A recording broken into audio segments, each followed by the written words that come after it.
Hi, this is a quick supplement on attribute gauge R&R. And attribute gauge R&R is simply another way of running a gauge R&R study if you're doing some measurement system analysis and you're doing it on something like a categorization. So, for example, if you had people like, for example, if you had nurses who needed to categorize a particular diagnosis, or if you had, or ailment, if you had people in the call center who needed to categorize reasons why people called, if you had people who were doing a voice of customer survey and you needed them to categorize, what type of response did this customer make, and wanted everybody to be in agreement, you'd have a situation with an attribute gauge R&R. Now, these sorts of things can come in very, very handy as mentioned before, or mentioned in the regular gauge R&R or measurement systems. After you've run a project and you want to systematically install some essentially checks to see that the auditor and the data collection folks who are doing this on an ongoing basis are doing it in a structured way and in a way that's going to yield good data. That can often be very important for auditing teams or for QA and so forth. So we're going to go through this pretty quickly. The good, the bad, and the ugly of attribute gauge R&R. The good news is it's usually pretty simple. You need a few standard parts or standard calls or standard responses from customers or whatever. You need a few appraisers or a few operators who are actually going to be collecting the data. And you need a lot of trials. That's the that's the downside, is that you need a lot of trials. Another upside is that it's actually pretty easy to do the gauge R&R, but it often doesn't tell you anything other than, boy, you need to really redo your operational definitions on what you mean by the word other or what you mean by the word technical, and so forth. Anyway, it can be illuminating with respect to that. So let's just go to it. After we finish this, you are certainly going to be able to perform a gauge R&R in Minitab. We're going to use Minitab to do this. You can see, though, that just tallying up things, after we do the analysis in Minitab, you can see that just tallying up things would give you a pretty good idea. Okay. Here's one of the places where you can do it, but as mentioned, you could also do it in the control plan part of things. You could put gauge R&R into your control plan. All right, again, we need multiple parts and multiple operators of appraisers. And again, the setup is the difficult thing. Just like in gauge R&R for the continuous case, the operators need to be blind to the part that they're assessing. If they know, for example, especially if you're doing repeats. So if I'm going to give somebody the same phone call and I want them to categorize it, I've got to probably separate it by a certain amount of time so they don't recognize the same thing, or I have to make one that's just about like that. Or I could simply ignore the repeats thing and just look for differences between operators. And that is usually helpful in and of itself. We're going to cover an example of that. Another thing is that usually we'll want to have some sort of expert opinion as to how exactly should this be categorized. Okay? All right, so what we're going to do is we're going to use the file MSA Calls, and we're going to think of a company. It's a call center. Think of Microsoft maybe, and you call up Microsoft, and they're going to, or maybe your bank. But let's stay with Microsoft. You call up Microsoft, and they're going to categorize their calls as maybe billing or technical or whatever. And so in this file, what we have is we have a number of different sample calls, and we have the appraiser, and we're going to give those samples to the appraiser and to multiple appraisers, and we're going to see what they appraised it and what the correct one was. Okay, so let's take a quick look at that file, which I've got open right here, MSA Calls. Here it is right here. Boy, it's a big one. As such, I'm still going to blow it up a little bit there. So there's our appraiser Joe, categorization, and there's the attribute. Okay, so I want you to notice a couple of different things. One is he's missing a few of these. So there he said billing, and it was actually options. There he said options, and it was actually billing. Gets a lot of the prepays right. He said billing, and it was other. He said enrollment, and it was other. He said other, and it was other, etc. And then here's Bob. And Bob had a bunch of things that he looked at. It looks like they looked at 90 different samples. And here's Mary. Did the same thing. So obviously the goal here is to get people to be categorizing things exactly as they should. And we could easily do a match on this if we wanted to do a picture. And this is detailed in the book. We could do this. We could form if we wanted to do it ourselves, we could form a correct column. I'll just put, is it correct? And then make this an if-then statement. If this is equal to this, if column C is equal to column D, then a 1, otherwise a 0. And we could essentially count the 1s and the 0s. And that would give us an interesting way of looking at it. Like if we wanted to do this in Excel stats, we can look at, say, to cat. We can look at this by this, and we can look at the sum of the scores. Okay, so that would be maybe something that we could do. All right, but I'm going to go ahead and do this in Minitab because Minitab has some canned analysis. So let's just copy this and put it into Minitab. I've already done it, but I'm going to do it again. There we are, because otherwise you may not believe me. And let's do it in Minitab. Now Minitab has it in a funny place. It's Stat, Quality Tools, Attribute Agreement Analysis. So that's what we're going to be doing. And I'll do the whole thing. So here they say we want the attribute column. Well, the attribute column is actually the score that that person gave that particular sample. So in this case, it's their categorization. The samples are in, of course, the sample column. These are the 90 taped calls that we would give somebody. The appraisers are in the appraiser, and that's one of the reasons why I called it that. And if you have it, you put in the known standard. If you don't have it, you don't have to put it in, but then it can only tell whether they agreed with each other. It can't tell whether they agreed with themselves. We'll note one more thing, that there have been no repeats in this case. So we didn't give the same phone call multiple times to the same person. So Minitab knows this, and it will not do those analyses. So we're going to put in the correct value there, hit OK. And there you have it. Let's take a look at this. This is sort of the overall, and it shows you how often each one of these appraisers was, quote, getting it right by the standard. So it looks like overall they are getting the correct answer roughly 80% of the time. I guess Bob is at a little bit lower. But there's the confidence interval that is around it. So you really can't say, well, Bob needs more training than Joe, needs more training than Mary, because they all kind of overlap. And that's just due to the fact that, boy, you need a lot of samples when you have attributes. We did 90 each. So, what can it tell us? Let's just take a quick look at that. And to do that, we go to the session window.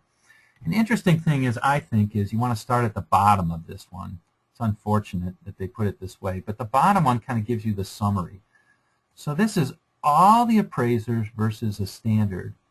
And this says how many they inspected, how many times they matched the correct answer, all of them, and what percentage that is. That's what we really want. How many times would, if we gave it to anybody, would we get a match? And here it says that not very good, 47%. So this is a measurement system that's basically giving about a 50% of the time you're going to get something that's right. That's pretty awful. And it would be the same if you gave it to anybody. So that's that. And they have these Fleiss's kappa statistics, and I'll tell you what those are. Basically, you look at this, and a high kappa goes from 0 to 1. A high kappa means you're really good at categorizing. A low kappa means you're not good. So here you can tell at a glance, for example, that other is a problem area for people. Also billing, problem area. Okay? Rule of thumb is around 70% or higher you want. I actually like to have higher, but if you look on Minitab will say 70%. I like to have higher than that, higher agreement. The higher the agreement, the more that that everybody's going to agree that the categorization is right. And in a practical sense, the data are much more trusted in a case like that. Okay, scrolling on up, that's the same thing. That's the between appraisers. So this tells you like how many times they matched themselves, and it turns out that that's the same as how many times they matched the standard. So the good news is every time at least somebody got it right. And now here it is, their individuals breakdown, and you can see essentially that, for example, Joe was really good at doing prepay and technical. Overall, he was pretty good. I mean, sorry, that was Bob. Joe is having problems with other, and Mary is also having problems with other. So all roads are pointing to Rome here. Start to do other, and then the next thing would be billing. So make sure that everybody understands what are the things that are agreed with billing, and then go on to, other, and then go on to billing. If that makes some sense. Okay, I just wanted to finish this up by showing you a simple way to maybe do this in Excel and kind of analyze it and get an idea of how likely things are to be, or to how to analyze this data. So essentially what we've got is we've got 90 samples, and what we want to do is we want to look at Joe, and we want to look at two things. One is, what are people getting more correct, technical, enrollment, options, or billing? We can look at that as an overall. We can also look at Joe and how many he's getting correct, and so forth. So let's go ahead and do that. Two of these are going to be done in 2CAT, and then we'll look at all three of them together. How often Joe is getting technical correct versus Mary is getting technical correct, and so forth. And we'll see what we can say about all those three things. So first of all, let's go to 2CAT, and let's take a look at appraiser by not their categorization, but how often they got something correct. If we come over to summaries, you can see I've got row-wise proportions in here, and I could put that as percentages if we want. You'll recognize as the Minitab output, although Excel Stats is giving you both correct and incorrect. And now I've got a 90% confidence interval on this, and you can see actually pretty clearly from here that, yeah, Joe and Mary are doing a little bit better than Bob, but there's not really enough data to really tell a significant difference between them. But this tells you basically that everybody is getting around between, say, 70 and 80% correct. All right, when you give it to them, they're getting about 70 and 80% correct. So that's kind of the standard that's out there. If you want to do better, you'd want to give this particular test multiple times and see them getting better over time. So that could be one thing that's there. Now, suppose we wanted to, instead of looking at Joe, Bob, and Mary, let's look at, see, how often are people getting the correct attribute, or the attribute correct. And so that's what we'll take a look at here. And you can see that, for example, technical, they're getting correct almost all the time. Here's enrollment, not too terrible. Prepay is also good. But other, not so good, and billing, not so good. Enrollment and options are sort of middling. So to me, this tells me a lot in terms of the analysis that I could do And it's nice that it gives me a nice picture. I can see pretty instantly, hey, if we want to improve, we're going to have to improve on the areas of categorizing other and categorizing billing. We have to get better at those different things. And this is just the simple two-cat analysis, very straightforward. I can look at how people do by looking at appraiser versus the number that were correct on the Summaries tab. And I can do the same thing with the correct attribute in this case, and looking to see whether each person got it correct by looking at this. And that tells me a lot in either case. Okay, finally, I'm just going to, with some trepidation, I'm going to show you the how do you do all three at once. And to do that, the easiest, we're going to use Excel Statistics NCAT, which we haven't used before. It's just essentially creates some pivot tables, which we could do by hand doing pivot table, but I just want to show you what's there. So to make it easy, I'm going to cut this and move it over here. Remember, these are the three things that we care about. The appraiser, what the correct one was, and whether they got it correct. Okay, so we can actually go to Excel Statistics, do NCAT for three of them, click OK, and basically Excel Statistics creates these pivot tables for us. Now, they're not necessarily in a helpful place here. So what I'm going to do is I'm going to move these by clicking and dragging. You can do that. So now I've got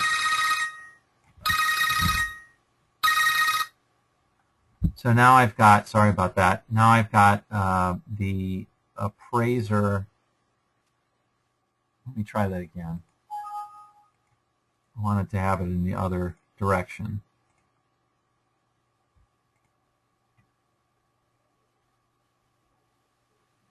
Okay. There we go. There we go. Okay, so I've got Bob and his billing, and Joe and his billing, enrollment options, and technical, and all that. And now I just want to add this over here, and now I can tell basically all three at once. I can see, for example, in billing, Bob got 6 out of the 15 correct, and there's his technical, he got 14 out of 15. And here's his other, he got 6 out of 15, and so forth. He got 6 out of 15 wrong. And we can look down here and see how many, what were the problem areas. So this is kind of looking at them in all at once, Joe, Bob, and Mary, and so forth. But I really like those other pictures in Excel Stats with the two-cat of this one and then the other one of Joe, Bob, and Mary, where you can actually look and see if any appraisers are having trouble, any specific appraisers are having trouble, and this is any specific area is having trouble. All right. So basically, that's it. We walked through each of the different things. In Minitab, if you want to redo it, it's all right here, and you can find it, even including the FLICE's statistics if you want. Okay, there is one example of attribute MSA that's given in the back, and I think you'll have enough to work through it. So good luck, and hopefully you can use Gauge R&R, this attribute Gauge R&R. You'll find it to be a simple tool, very, very helpful at illuminating where people have a problem measuring or categorizing things. Okay, take care, and we'll see you down the road.